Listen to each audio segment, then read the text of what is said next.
Hi, everyone. My name is Vinod Arvind Dakshin. I work as an HR leader in the Bay Area. And today I have a friend and a student who reached out to me called Jaya. And Jaya has a bunch of questions around building a right career. And looks like he has just finished his undergrad degree in Mechatronics and is looking at options of going abroad to do a master's degree. And he has a bunch of questions. So I thought this would be a great chance for me to connect live, answer his questions, and also talk about ways by which he can improve his candidature. So Jaya, over to you.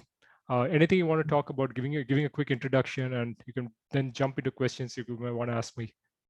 Yes, I did my undergraduate and completed at 2020 August, and I'm working right now. I'm working at Infosys as a system engineer. And then I have this career plan towards this masters. But I'm not very sure about which course I should choose, and I'm not which one was very colorful around overseas. So the talk about this video is just this thing, which course I should pursue. Okay. So Jaya, let me ask you a couple of questions as you talk about your career and what you want to do next. Tell me firstly, what is your long-term plan in terms of how do you want your career to look like a couple of years down the line? There are a bunch of things you got to think about. For example, right, you can go to different countries and do your master's course. You can go to Australia, for example. You can go to Europe. You can go to Canada. You can go to US. So something you want to keep in mind is that whatever decision you make will take you in that direction. So if you shoot for Australia, you're talking about a lifetime of working in Australia. So that's something you want to keep in mind. If you, for example, shoot for Canada, you're talking about how you want to get into the Canadian job market. And if you're shooting for US, you're talking about how you want to get into the US job market. So really, what exactly is your long-term plans? Do you want to do an MBA degree on top of this, or is it doing a master's in business analytics? Is that your dream role? Is that what you want to spend your life in, or would you want to be a software engineer? So let me pause here. Let me hear from you in terms of what you want to do with your career. Yes, as a normal individual undergraduate guy, usually used to think that he needs to get a overseas master's degree. So all this, my wish was started like that only. Even I want to do a master's degree. This main thing about this master degree was, at 2018, I went to Melbourne, for an internship at Swinburne University, and it was about this Melbourne Smart City project. And I really like the way the university how it works. I really like that. University culture. I got very passionate about it. Okay. So on that time, I decided something that I need this work culture. I need this university culture to be a part of my history. So Okay. this plan started from this area.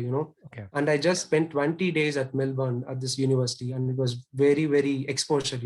So in future, my life wants to be like an exposure one, Okay. to travel around the world and to do some different jobs. Yes, all this from the scratch, it started from here. Jaya, let me be frank about what you want to do. If you want to travel the world, you need money. Mm-hmm. So I think it's better you just work in whichever place you are in right now. And being in this, Okay. being a software engineer, you will also have a lot of very good opportunities coming your way Mm-hmm. in terms of Mm-hmm.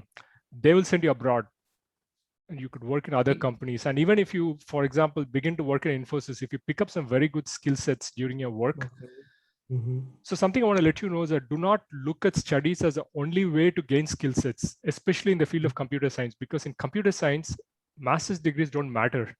All which Mm-hmm. matters is how good you are in terms of the existing skill sets, and you can easily gain it by there are a lot of online courses.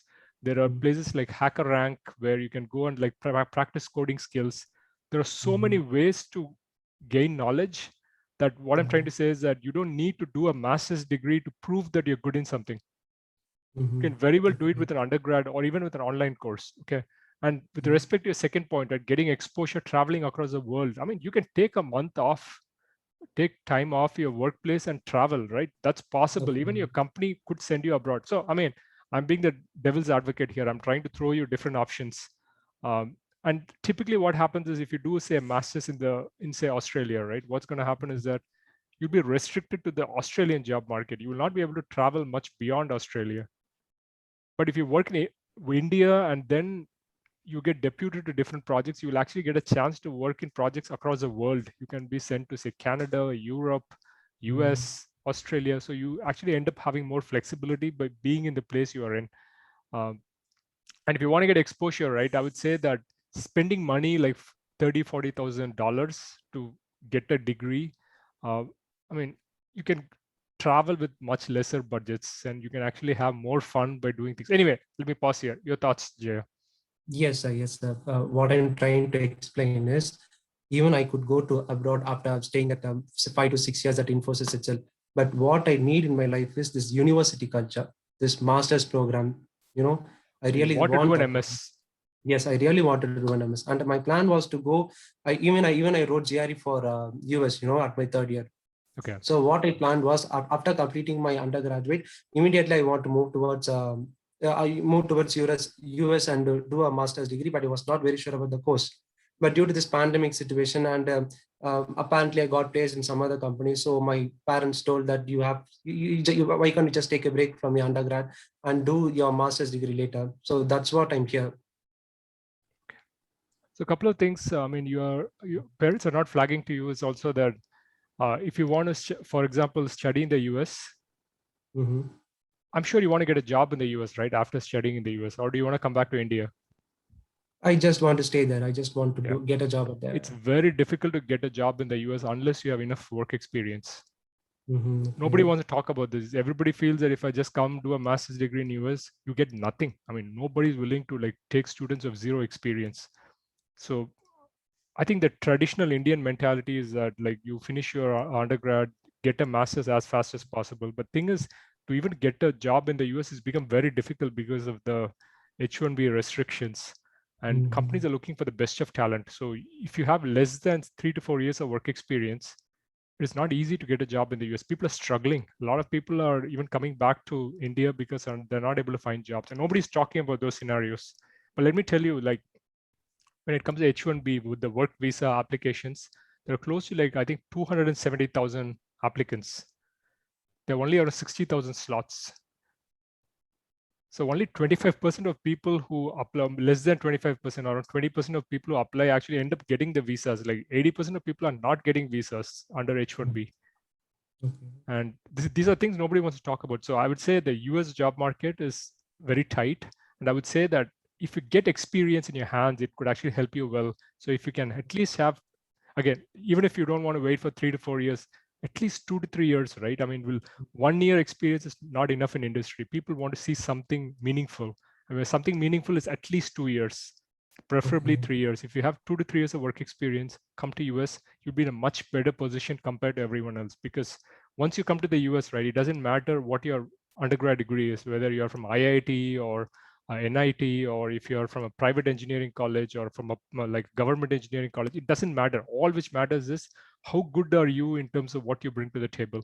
So that's why I keep telling you that if you ask me, I would say that if you want to come to US, please hone up on your technical skills. Pick up coding skills, Okay. like pick up Python, pick up R, Mhm. begin practicing as much as possible. Take part in coding competitions if that is what interests you. Okay. Because if you want to get into data analytics, you have to be extremely proficient with coding. Okay. Yeah. So one of the I get. questions I've got to ask you is, are there any other space you want to consider, like marketing or something, or do you have you made up your mind that you want to be in data analytics and that's business intelligence and all that? Is that the space you want to be in? Yes. Actually, this is the place where I'm really stuck. So I'm not very sure about this course. One of my friend told that this course is really nice, and I also made a research to that, and this course is really towards coding and mathematics. Coding is somewhat I could do, and mathematics I'm really good at. So I thought that okay, this might be the course I need to pursue. So, but I didn't get any strong suggestion to go towards this. Okay. So Jay, again, a couple of things you want to again consider really well is that an Mhm. MBA is probably the best way to break into management when it Okay. comes to working in companies. So whether you go to Australia, whether you go to Canada, whether you go to US, right, an MBA will really help you to gain interdisciplinary exposure. So you will learn some finance, you will learn some marketing, you will learn some operations, you will learn some HR. So a bit of everything that will probably make you a better manager. So if you want to go down the path of being a manager, in a company, you should probably do an MBA, and you need to have that much work experience and a good GRE score or GMAT score before you go down that path. But on the other hand, if you decide that no, you don't want to get into general management, or maybe you will do your MBA later, but right now you want to work in this space of working in like coding, software engineering, if that is your passion, then I would say that do pursue your passion. I mean, that's fine, because I would say that the most lucrative jobs, the highest paying jobs in the US and across the world is actually in software engineering. So you can make more being a software engineer, being an excellent software engineer, than you will make by being a good manager in the US. Tech jobs are a lot. They're finding it very difficult to get people. But you got to have a background. Typically in computer science, I think that's kind of what they look for. Most companies, for example, if you look at Google and Facebook, right, they say that they want people with an undergrad in computer science. So your undergrad degree is in mechatronics, but you were saying that you have a passion in coding. So I would say that there are two ways you could approach it. One is that you could become a software engineer by being very, very good in Python and R, because it's about learning the language. You can always apply your knowledge in different directions. So that's one way of doing it. And you can also get some work experience in Infosys in terms of adding to your resume, saying that you are very good in Python, R, maybe C, and so on. And on top of it, you have industrial work experience. That'll make you a great candidate when it comes to searching for jobs in the US. So that's point one. The other option is that you decide that you don't want to be a software engineer. You want to do something different, like data analytics, and you don't want to get into coding part of it, but you want to do more of the data analysis part of it. So that's a viable option too. And I think there are a lot of specific courses. They call themselves fancy names like data analytics management, business intelligence, and all that. So an important factor for you to look in is how good is the placement record in these universities. This is super important, because fortunately or unfortunately, a lot of Australian universities and Canadian universities are targeting Indian and Chinese students to just come and pay their tuition and get into the program, but they don't promise jobs at the end of it. So students are on their own when it comes to searching for jobs. So I would say one way for you to identify, have you identified maybe a couple of universities you want to target? Have you In done that US. homework? No, whichever place you want. I don't know what's your I just preference. go towards this a university at UK, this Leeds University and Glasgow University. I just found this courses. Okay, so a couple of things I would say is that in UK, it's even more difficult to find a job as an Indian, unless you're in the space of software engineering, where there are a lot of jobs. Or if you're good in coding, data analytics, I think there are definitely jobs available. So pick your major wisely. Look at the expenses of the course, how expensive it is, because some of the programs can be extremely expensive. So when you're looking at expense, there are different levels of expense. One is the tuition expense. The second one is a living expense, right? If you're living in a certain place, you got to pay for it. And like if it's a 2-year course, it's 2 years of both tuition and living expenses. And if you're coming to US, that can be extremely expensive. You're talking about at least $50,000 to $60,000 a year. And if you get a scholarship, that's great. But if you do not get a scholarship, you'll have to pay for it from your pocket. And it's not easy. So prepare for it in advance. I would say that if you ask me personally, I would say that try to lean towards picking up skills, get some experience, also get some background in Python, or be proficient, be an expert, because the more good you are, you will get excellent jobs, whichever country you are in. I don't know about Australia, but I know for sure in UK and in US, software jobs pay a lot. They're desperate for talent. So you can get into these jobs very easily. So it's a mix of choices, right? I mean, you got to see where you want to be in the future in terms of what is your long-term plan. You got to look at how easy or difficult is it to get a job after you finish the program. So I would say that use LinkedIn, reach out to alumni from the schools you want to target. Try to set up some times with each one of them, talk about their experience, and not everybody will respond, but maybe 10% or 20% of the people will respond. So try to line up a conversation, understand what it is to get a job. Third piece is also that once you get a job, you also need to think about, is there a path to a green card or a permanent residency in those countries? So Canada is probably the easiest to get a permanent residency status. Europe is probably the second easiest. Australia and Europe probably are similar. US is the most difficult. You got to wait for, like, after you finish your master's degree, you got to wait for maybe 15, 20 years to get a green card. So you got to look at these options in terms of what makes sense. In Canada, for example, even if you begin to get your salary, right, you get almost half your salary deducted just for tax and Medicare and all that. So your take home is not going to be much if you work in a place like Canada or in Europe. Europe is very similar.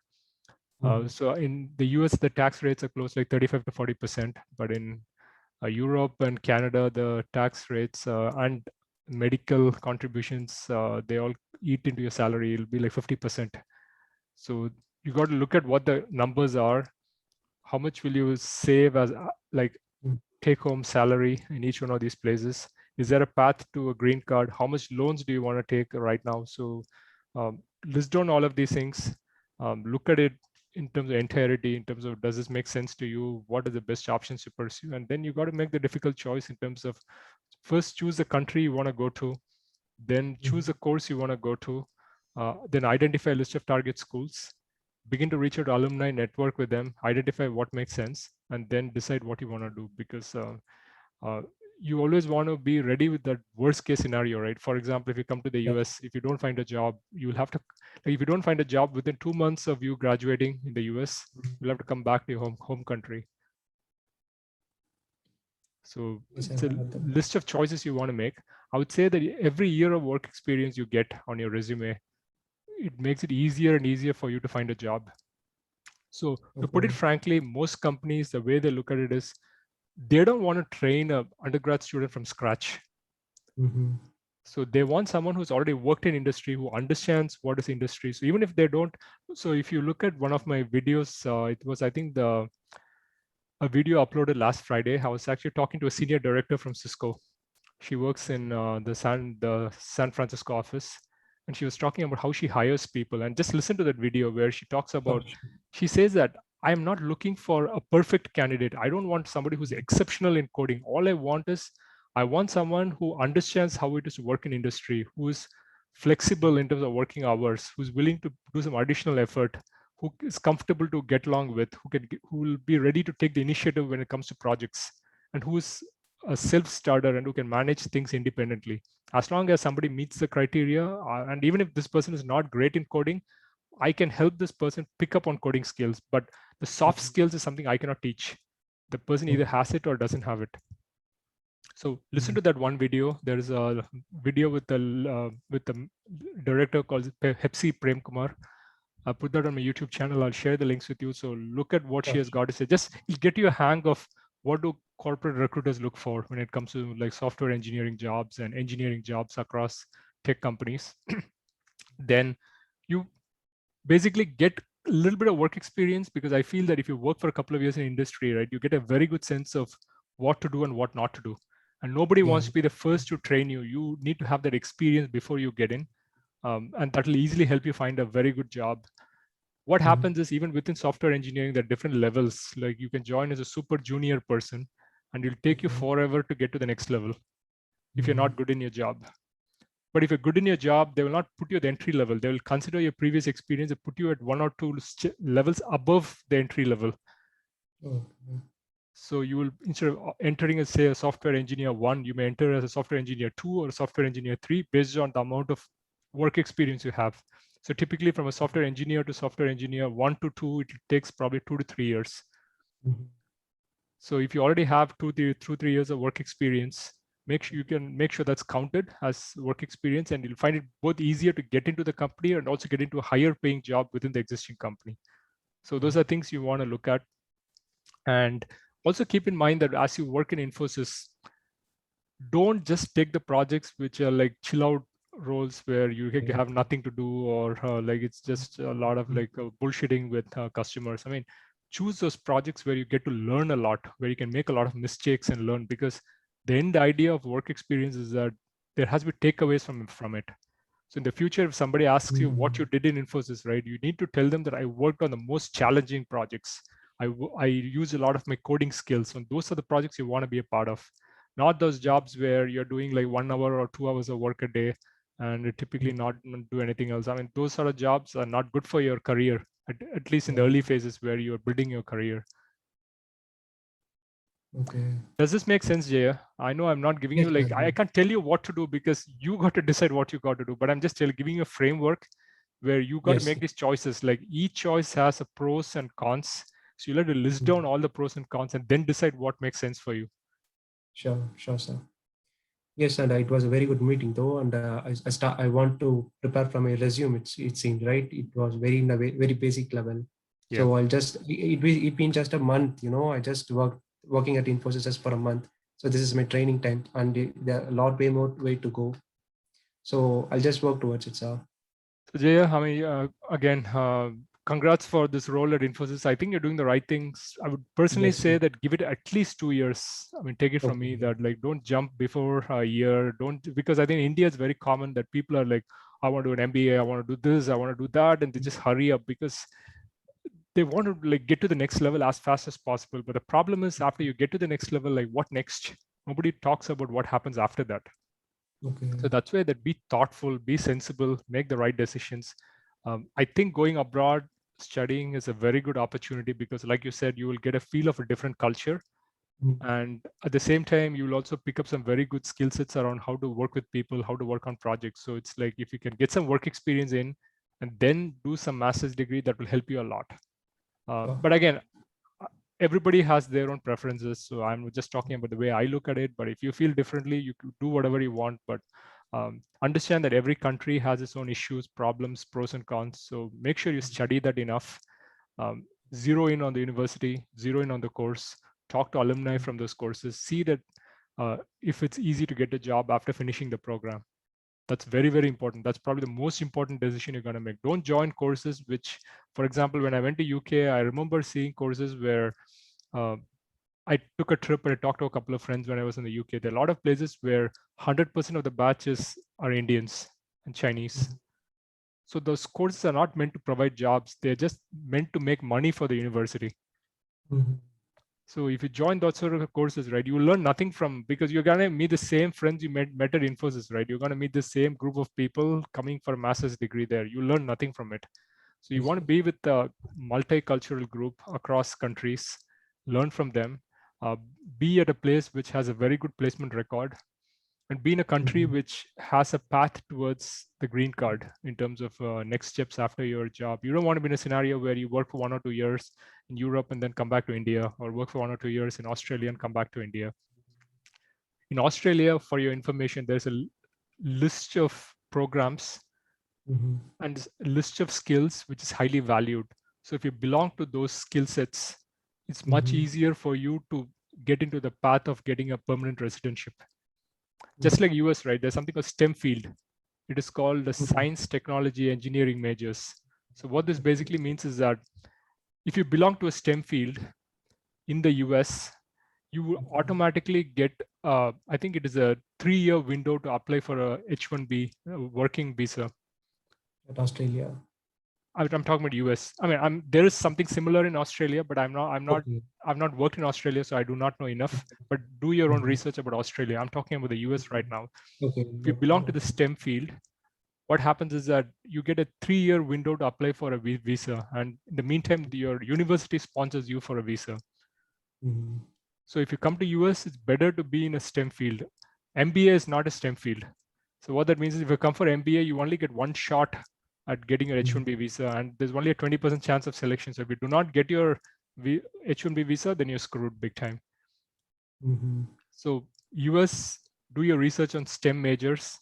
If you get into a STEM major, it's probably easier to get into the US, get into a long-term, like a permanent residency status and apply for a green card. So again, do not just think in terms of the master's degree, but also maybe think in terms of the long-term consequences of like what the options are.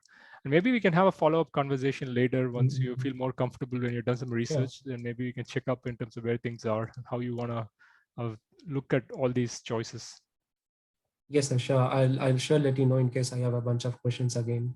Okay. Okay. Other questions, Jaya? So, and in talking about the scholarship, it is possible to get a 50% of scholarship at any other universities. does that really work on? Sorry, are you saying can you get a 50% scholarship in other Yes, universities? other universities. Are you targeting a specific country or are you asking me a generic question? What about in UK or US? Okay, Jaya, I mean, let me be frank about this. I mean, most master's degrees are not sponsored. The reason Okay. is that most universities use this as a way to actually get tuition payments from students. So they're using this funding to do other university activities. For example, if they run a PhD program, what happens is that all the PhD students get full funding. And to sponsor the PhD students, they take the money from this master's programs and then transfer it to the PhD students and help them out. So in most places, it's not easy to get complete funding for your master's degrees, but I can specifically talk about the US. What happens in US is that, at least in the computer majors, there's a lot of demand from undergraduates to join computer majors, and there is a need for teaching assistants and research assistants to help professors with managing a lot of undergrad students. And all the undergrad students typically don't get any funding. They're all paying their entire way through. They're paying like hundreds of thousands of dollars for their education. So what happens is that if you belong to computer majors, like it could be data analytics, it could be computer science, software engineering, and so on, what happens is if you can come to the US to one of the more prominent universities, and if you can fund, say, maybe a semester yourself, if you can get into the US and fund for a semester, by the end of your first semester, right, a lot of professors begin to put up job postings about research assistantships and teaching assistantships. And you can apply if you already have some work experience. That's when you stand out. You're not like everybody else. You will definitely stand out in the crowd, and professors would love to take you and offer you those roles. So most of these roles, like, they work out in two ways. One is that they pay for your entire tuition. When you're working for a university, you don't need to pay tuition. So your tuition is waived. And on top of it, they may also give you a stipend, like a small stipend to help you with your living expenses. So basically, I mean, if you're coming from India, you're not going to have a very high living expense. So you can pretty much manage on that small budget. So it takes care of both your tuition and living expenses. That's like the best possible scenario. Now, typically what happens is that these opportunities are open to students only after you come to the US. So you'll have, when you go to the visa consulate officer, you'll have to show funding for the entire duration, like 1 year or 2 years. Then when you come here, you spend a semester here, but after the end of the first semester, you'll begin to get all these research assistantships and teaching assistantships. Even during the first semester, right, you may get some jobs like librarian or some like graduate assistantship, which will not give you a tuition fee waiver, but at least it'll give you a stipend. So even in your first semester, it's still possible to get those jobs, which will at least pay you a little. So there are a lot of opportunities coming to the US, and I think US has the best labor market because the population is also much bigger in the US. We are talking about 300 million people in the US. So there are a lot more opportunities in US compared to, say, Australia or Canada, because the population of Australia and Canada is very small. If you look at it, I think it's close to 20 to 30 million. It's 1/10 of that of the US. So the job opportunities are also like 90% lesser than the US. Okay, so and these are my questions. In case if I got to have any questions, I'll sure let you know. We'll just have another meeting. Makes sense. And I'll also say that your language and communication skills are good. I would say that focus on this as you keep working, right? I would say that I'll share some links with you in terms of things you can do to improve your skills. And there's something called like a big book in terms of there are words you can pick up. This will help you even for GRE preparation. So like try to pick up new words and try to watch as many like US documentaries as possible. Try to watch the movies and try to like speak as much as possible in English. So Yeah, sure. I think being in India, right, like it's very easy to default to talking in Tamil and so on, which is fine. I mean, I'm not saying anything about it. It's a good thing. But if you want to ultimately move to a different country and so on, right, you need to become very, very comfortable with the language. Communication is something which every student ignores. Like they feel that if I'm a very good coder, that will get me a job. But if your communication skills is bad and if you're just a great coder, it's not easy to find a job. But if you're an average coder, but you have excellent communication skills, it's extremely easy for you to find a job. So I think when you go abroad, communication becomes extremely important. And I don't think most Indians realize how important that is. So maybe I'll share some additional information with you on this, or maybe put up a video on this later. But I'm just saying that focus on your tech skills, focus on your communication skills. get some work experience and do your research. We can probably connect later. Sure. Sure. Thanks. Thank you. Thank you so much for your time. Okay, Jaya. Have a good one. Appreciate it. Bye-bye. You, sir. Have a nice day. Yeah.